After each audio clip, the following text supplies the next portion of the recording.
friends, welcome back to this new concept of Tech Flora. This is Bindu Joseph from Kozhikode. ഒരു ശില്പിയുടെ കയ്യിലെ ഉളിയിൽ നിന്നുള്ള വേദന സ്വീകരിക്കാൻ തയ്യാറാവാത്തിടത്തോളം കാലം ഒരു പാറ കഷ്ണത്തിന് ഒരു ശില്പമായി തീരാൻ കഴിയില്ല. അതുപോലെ തന്നെയാണ് പൂത്ത് ഉലഞ്ഞു നിൽക്കുന്ന ഇത്തരം ചെടികളും കായ്ച്ച അല്ലെങ്കിൽ ഫലങ്ങൾ കൊണ്ട് നിറഞ്ഞു നിൽക്കുന്ന ഏതൊരു വൃക്ഷതയും കീറി മുറിക്കപ്പെടലിലൂടെ കടന്നു പോകാതെ ഒരിക്കലും ആ ഒരു സ്ഥിതിയിൽ എത്തിച്ചേരാൻ കഴിയില്ല. കഴിഞ്ഞ വർഷം സീസണിൽ നെറ്റിപ്പട്ടം കിട്ടിയ ഗജ കേസരിമാരെ പോലെ വിലസിയ ചെടികളാണ് ഇപ്പോൾ കാട് പിടിച്ച് കണ്ട വള്ളി പോലെ നീണ്ട് അതിൻ്റെ അറ്റത്ത് മാത്രം പൂത്തൊക്കെ നിൽക്കുന്നത് കാണാൻ കഴിയും.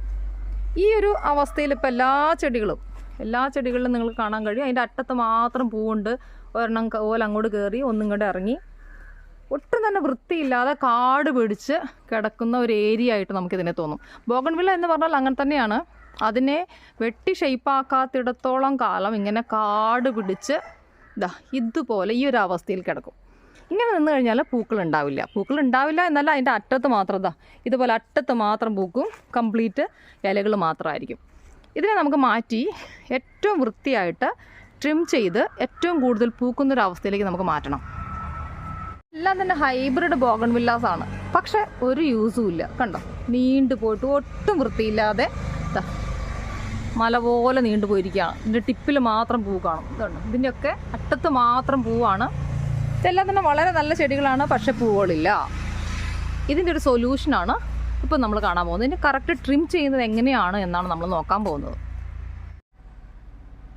അപ്പോൾ നമുക്ക് പ്രൂണിങ്ങിന് ഇതുപോലെ ഒരു നല്ലൊരു ബ്രാൻഡിൻ്റെ ഒരു കട്ടറാണ് ബേസിക്കലി ആവശ്യമായിട്ടുള്ളത്. ഇതുണ്ടെങ്കിൽ നമുക്ക് ഇതിനെ വളരെ ഈസി ആയിട്ട് പ്രൂൺ ചെയ്യാനായിട്ട് സാധിക്കും. പക്ഷേ ഏറ്റവും ഭംഗിയിൽ നമ്മളൊരു അയൺ റോഡൊക്കെ വെച്ച് ഒരു ഡോം ഷേപ്പിലേക്ക് കൊണ്ടുവന്ന് ഒരുപാട് പൂത്ത ഒരു വെറൈറ്റി ചെടിയായിരുന്നു ഇതിൽ നിൽക്കുന്നത്. അതിൻ്റെ ഇപ്പോഴത്തെ ഷേപ്പ് കണ്ടാൽ നമുക്ക് മനസ്സിലാവും. ഇതിനകത്ത് ഒറ്റ പൂവില്ല. അങ്ങ് നീണ്ട ആകാശത്ത് മുട്ടി നിൽക്കുന്ന ബ്രാഞ്ചസും ഉണ്ട് ഈ ഒരു അവസ്ഥയിലുള്ളത്. ഇതിനെ നമുക്കൊന്ന് വെട്ടിയിട്ട് എങ്ങനെയാണ് പ്രൂൺ ചെയ്യുന്നത് എന്ന് നമുക്ക് നോക്കാം.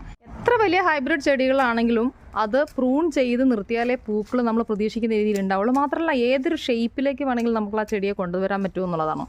ഓൾമോസ്റ്റ് നമ്മളിവിടെ ഒരു അംബ്രല്ല ഷേപ്പിലാണ് വെട്ടി വെക്കുക. അപ്പോൾ ആ ഒരു ഷേപ്പിൽ തന്നെ ഇങ്ങനെ നിറയെ കൊടയായിട്ട് പൂത്ത് നിൽക്കുന്ന കാണാനൊരു ഭയങ്കര ഭംഗിയാണ്. അപ്പോൾ ആദ്യം തന്നെ നമ്മളതാണ് നീണ്ടു നിൽക്കുന്ന ഈ തുമ്പറ്റങ്ങളെല്ലാത്തിനെയും നമ്മൾ ചേർത്ത് നിർത്തിയിട്ടാ ഇങ്ങനെ വെട്ടി നിർത്തിയിരിക്കുകയാണ്. ഒരു ലെവൽ ചേർത്ത് വെട്ടാനായിട്ട് ശ്രദ്ധിക്കുക.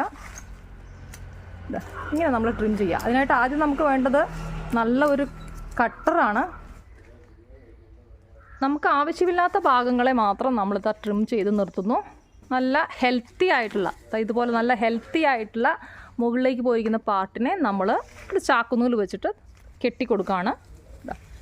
ഒരു തൽക്കാലത്തേക്ക് മാത്രമേ നമ്മളതിന് കെട്ടിക്കൊടുക്കേണ്ടതുള്ളൂ. ഒരു മാസത്തിനുള്ളിൽ ഒരു 15 ദിവസം കഴിയുമ്പോഴത്തേക്കും അത് ആ ഒരു ഷേപ്പിൽ തന്നെ ചെടി അവിടെ നിന്നോളും. അതിനുശേഷം നമുക്ക് ആ ചാക്കുനൂലിൽ മാറ്റി അഴിച്ച് കളയാവുന്നതാണ്. ഇതിൻ്റെ ഈ തണ്ടിനെ പകുതി നമ്മൾ കെട്ടി വെക്കുന്നു. അതിൻ്റെ ടിപ്പ് പാർട്ട് മാത്രം നമ്മൾ കട്ട് ചെയ്ത് കളയുന്നു. ആ രീതിയിലേക്ക് നല്ല വിലയുള്ള ചെടികളൊക്കെ നമ്മൾ അങ്ങനെ വെറുതെ കട്ട് ചെയ്ത് കളയേണ്ടതില്ല. ഇങ്ങനെ വേണമെങ്കിൽ നമുക്ക് ഒരു ചെടിയെ സെറ്റ് ചെയ്യാനായിട്ട് സാധിക്കും. ഇങ്ങനെ നമ്മൾ ആ കമ്പിയോട് ചേർത്ത് കെട്ടി നിർത്തിയിരിക്കുകയാണ്. അപ്പം ഏത് ഭാഗത്താണോ തിക്നെസ് ഇല്ലാത്തത് ആ ഭാഗത്തേക്ക് നമുക്ക് ആ കമ്പിനെ വളച്ച് കെട്ടിക്കഴിഞ്ഞാൽ നല്ല തിക്നെസ് ഉണ്ടാവുകയും ചെയ്യും. ഒരു അംബ്രല്ല ഷേപ്പിൽ വരികയും ചെയ്യും. അതാണ് ഇങ്ങനെ ചെയ്യുന്നതിൻ്റെ ഒരു ബെനഫിറ്റ് എന്ന് പറയുന്നത് അതാണ്.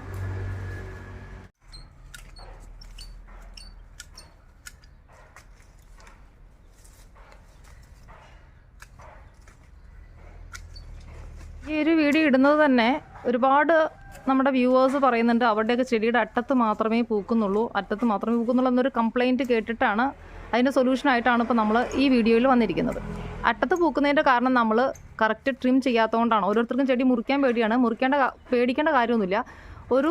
അതിൻ്റെ ടിപ്പ് മുറിച്ച് കഴിഞ്ഞാൽ ഒരു 4 ബ്രാഞ്ചസ് ആ ടിപ്പിൽ മുളച്ച് വന്നോളും. അപ്പോൾ ചെടി നല്ല തിക്കായിക്കോളും.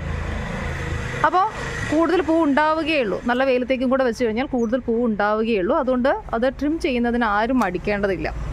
അപ്പോൾ നമ്മൾ നേരത്തെ കണ്ട ചെടിയാണ് വെട്ടി ഷേപ്പാക്കി ഈ രീതിയിലേക്ക് മാറ്റിയിട്ടുണ്ട്. ഇനി നമ്മൾ നല്ല വെയിലത്തേക്ക് വെക്കുക. അപ്പോൾ ചെടി നല്ല ഭംഗിയായിട്ട് പൂക്കും. വേണ്ട, ഇത് നമ്മൾ മൾട്ടി കളർ ഗ്രാഫ്റ്റഡ് ആണ്. ഇതൊക്കെ ഇപ്പോൾ കാട് പോലെ നിൽക്കുകയാണ്, ഷേപ്പ്ലെസ് ആണ് ഇതെല്ലാം. ഇതിനെല്ലാം നമുക്ക് ഇതുപോലെ ഇനി വെട്ടി മാറ്റേണ്ടതുണ്ട്. ഇതെല്ലാം തന്നെ മൾട്ടി കളർ ഗ്രാഫ്റ്റഡ് ചെടികളാണ്. ഇതിനെ നമ്മൾ കറക്റ്റ് ട്രിം ചെയ്ത് വെയിലത്ത് വെച്ചാൽ മാത്രമേ ഇതൊക്കെ പൂക്കുകയുള്ളൂ. നമുക്ക് കലാവാസനയുള്ളവർക്കാണെങ്കിൽ ഏത് രീതിയിലേക്ക് വേണമെങ്കിലും ഒരു ചെടിയെ നമുക്ക് മാറ്റിയെടുക്കാൻ കഴിയും. നമ്മുടെ കലാവിരുത് ഇതിനകത്ത് പ്രകടിപ്പിക്കാൻ കഴിയാവുന്ന നല്ലൊരു ഓപ്പർച്യൂണിറ്റിയാണ് ഈ ബോഗൺവില്ല എന്ന് പറയുന്നത്. ഓവൽ ഷേപ്പിലേക്ക് മാറ്റാം, ബോൾ ഷേപ്പിലേക്ക് മാറ്റാം, ആർച്ച് ഷേപ്പിലേക്ക് മാറ്റാം. നമുക്ക് ഐഡിയ ഉണ്ടെങ്കിൽ ഏത് രീതിയിലേക്ക് വേണമെങ്കിലും ഒരു ചെടിയെ ആവട്ടെ, ഒരു കുട്ടിയെ ആവട്ടെ, ഒരു ജീവനുള്ള കുട്ടിയാണെങ്കിലും ഒരു ജീവനുള്ള ചെടിയാണെങ്കിലും നമ്മുടെ ഐഡിയയ്ക്ക് അനുസരിച്ച് മോൾഡ് ചെയ്യാനുള്ള ഒരു അവസരമുണ്ട്. അത് നമ്മൾ ഉപയോഗപ്പെടുത്തിയാൽ മതിയാവും. അമേരിക്കൻ സൈക്കോളജിസ്റ്റായ JB വാട്സൺ പറഞ്ഞിട്ടുണ്ട്, നിങ്ങൾ ഒരു കുഞ്ഞിനെ എൻ്റെ കൈകളിലേക്ക് തരൂ, ഞാൻ അവനെ ഡോക്ടറോ ബെഗറോ കള്ളനോ വൈദികനോ ആക്കി മാറ്റിത്തരാം എന്ന്. അതുപോലെ നല്ല ഒരു ഗാർഡനറിൻ്റെ കയ്യിൽ ഒരു ജീവനുള്ള ചെടിയെ ലഭിച്ചാൽ അതിനെ ഏതൊരു വിധത്തിലേക്കും ട്രാൻസ്ഫോം ചെയ്യാനായിട്ട് ആ വ്യക്തിക്ക് സാധിക്കും. അയാളുടെ കലാവിരുദിനനുസരിച്ച് അതിനെ മാറ്റിയെടുക്കാൻ കഴിയും. ഈ ചെടി തന്നെ ഭൂമിയിൽ പാഴ്വസ്തുവായി നിന്നിരുന്ന ഒരു മരമാണ്. ഇതിനെ മുറിച്ചെടുത്ത് അതിനെ പരീക്ഷണ വിധേയമാക്കി മൾട്ടി കളർ ഗ്രാഫ്റ്റ് ചെയ്ത് വളരെ സുന്ദരമായൊരു തൈയാക്കി മാറ്റിയിരിക്കുന്ന കാഴ്ചയാണ് ഈ കാണുന്നത്. വെട്ടി ഷേപ്പാക്കിയ ഒരു ചെടിയാണിപ്പോൾ. ഇതിനെ നമ്മൾ വെയിലത്തേക്ക് വെക്കാൻ പോവാണ്.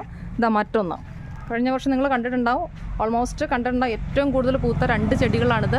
ഇതിനെ വെട്ടി ഷേപ്പാക്കിയിട്ടുണ്ട്. ഇനി നമുക്ക് ഇത് ഷെയ്ഡിൽ നിന്നും നല്ല സൺലൈറ്റിലേക്ക് മാറ്റണം. അതുപോലെ നിങ്ങൾക്ക് ഏറ്റവും ഇഷ്ടപ്പെട്ട ഒരു ചെടിയാണിത്. ഇതിനെ നമ്മൾ വെട്ടി നല്ല ഷേപ്പിലാക്കി വെച്ചിട്ടുണ്ട്. ഇതിൻ്റെ ചുവടുവണ്ണമൊക്കെ നിങ്ങൾക്ക് നല്ല പരിചയമാണ്. ഇതും ഇനി വെയിലത്തേക്ക് വെച്ചാൽ ഒരു 10-20 ദിവസം കൊണ്ട് തന്നെ ഭയങ്കരമായ പൂവുണ്ടായിരിക്കും. ബ്ലൂബെറി ഐസിൻ്റെ അതിഭയങ്കരമായൊരു ചെടിയാണ്. ഇതിനെ വെട്ടി നല്ല വൃത്തിയാക്കി വെച്ചിട്ടുണ്ട്. വെയിലത്താണ് ഇപ്പോൾ ഇരിക്കുന്നത്. ഇതും ഒരു 20 ദിവസത്തിന് ശേഷം നമുക്ക് കാണാം. സൺറൈസ് വൈറ്റിൻ്റെ കാട് പോലെ പോയൊരു ചെടിയായിരുന്നു. അതിനെ വെട്ടി ഷേപ്പാക്കി നമ്മളിതാ വെയിലത്തേക്ക് വെച്ചിട്ടുണ്ട്. റിസൾട്ടിന് വേണ്ടി നമ്മളൊരു 20 ദിവസം വെയിറ്റ് ചെയ്യണം. അതുപോലെ തന്നെ ഇതിനോടൊപ്പം തന്നെ ട്രിം ചെയ്ത മറ്റൊരു ചെടിയാണ് മിനി ഫെർമൂസയും നമ്മുടെ സൺറൈസ് വൈറ്റിൻ്റെയും കൂടി ഒരു കോമ്പിനേഷനാണ്. നിറച്ചു മൊട്ടാണ്.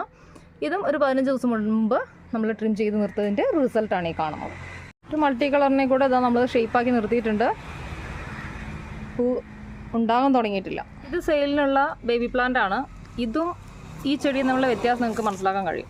ഇത് രണ്ടും ഒരേ സമയത്ത് നമ്മൾ പ്ലാന്റ് ചെയ്ത ചെടിയാണ്. ഇതിനെ നമ്മൾ പ്രൂൺ ചെയ്ത് ചട്ടിയിലേക്ക് മാറ്റിയപ്പോഴത്തേക്കും വന്ന സൈസിൽ വന്ന ഡിഫറൻസ് ആണ്. അപ്പോൾ നമ്മളെപ്പോഴും ചെടിയെ ഇതുപോലെ നമ്മൾ പ്രൂൺ ചെയ്ത് നിർത്തി കഴിഞ്ഞാൽ ഉള്ള ബെനഫിറ്റ് എന്ന് വെച്ചാൽ ആ ഒരു ടിപ്പ് പോകുന്ന സമയത്ത് ആ ടിപ്പിൽ ഉണ്ടാവുന്നത് 3-4 തളിരുകളാണ്. ഇവിടെ നിന്ന് നമ്മൾ ഈ അറ്റം നമ്മൾ ട്രിം ചെയ്തപ്പോൾ പ്രൂൺ ചെയ്ത് കഴിഞ്ഞപ്പോൾ ഇവിടെ നമ്മൾ പ്രൂൺ ചെയ്ത് കഴിഞ്ഞപ്പോൾ വന്നിരിക്കുന്ന ഒരു ശേഖരത്തിൽ വന്നിരിക്കുന്നത് 1, 2, 3, 4, 5, 6 ഒരു 7 ശേഖരങ്ങൾ അവിടെ പൊട്ടി. അതുപോലെ ഈ സൈഡിൽ അതുപോലെ നിറയെ ശേഖരങ്ങൾ പൊട്ടി. കണ്ടോ, ഒരു സൈഡ് ഒരു ബ്രാഞ്ച് നമ്മൾ പ്രൂൺ ചെയ്യുമ്പോഴത്തേക്കും അവിടെ ഒരു 4, 5, 6 സൈസിലുള്ള ബ്രാഞ്ചസ് ആണ് അവിടെ പൊട്ടി മുളയ്ക്കുന്നത്. അപ്പോൾ ഇതാണ്, ഈ രീതിയിലാണ് ചെടികൾ പെട്ടെന്ന് സൈസാവുക, അതുപോലെ തന്നെ വെയിലത്തേക്ക് വെച്ചാൽ പുഷ്പിക്കുകയും ചെയ്യുന്നത്. നഴ്സറികളിൽ നിന്ന് തൈകൾ എടുക്കുന്ന സമയത്ത് ഇതുപോലെ കരുത്തുള്ള തൈകൾ തന്നെ സെലക്ട് ചെയ്യാൻ ശ്രദ്ധിക്കുക. ഇതിപ്പോൾ റൂബി റെഡ് ആണ്, ഇതും റൂബി റെഡ് ആണ്, ഇത് ഫയറോപ്പാലാണ്. അപ്പോൾ ഈ രീതിയിൽ തൈകൾ സെലക്ട് ചെയ്യാനായിട്ട് പ്രത്യേകം ശ്രദ്ധിക്കുക. അപ്പോൾ നമ്മളുടെ പ്രൂണിങ് വീഡിയോ നിങ്ങൾക്ക് ഇഷ്ടമായെന്ന് കരുതുന്നു. ഇഷ്ടമായ നിങ്ങളുടെ ഫ്രണ്ട്സിനും നിങ്ങളുടെ റിലേറ്റീവ്സിനും എല്ലാമായി ഷെയർ ചെയ്യുക. അപ്പോൾ നിങ്ങൾ പറക്കുക. മുകളിൽ ആകാശമുള്ളിടത്തോളം കാലം മാത്രമല്ല, നിങ്ങളുടെ ഉള്ളിൽ ആകാശമുള്ളിടത്തോളം കാലം എന്ന് ഓർമ്മിപ്പിക്കുകയാണ്. അപ്പോൾ we will meet again with a new concept. Till then, bye bye.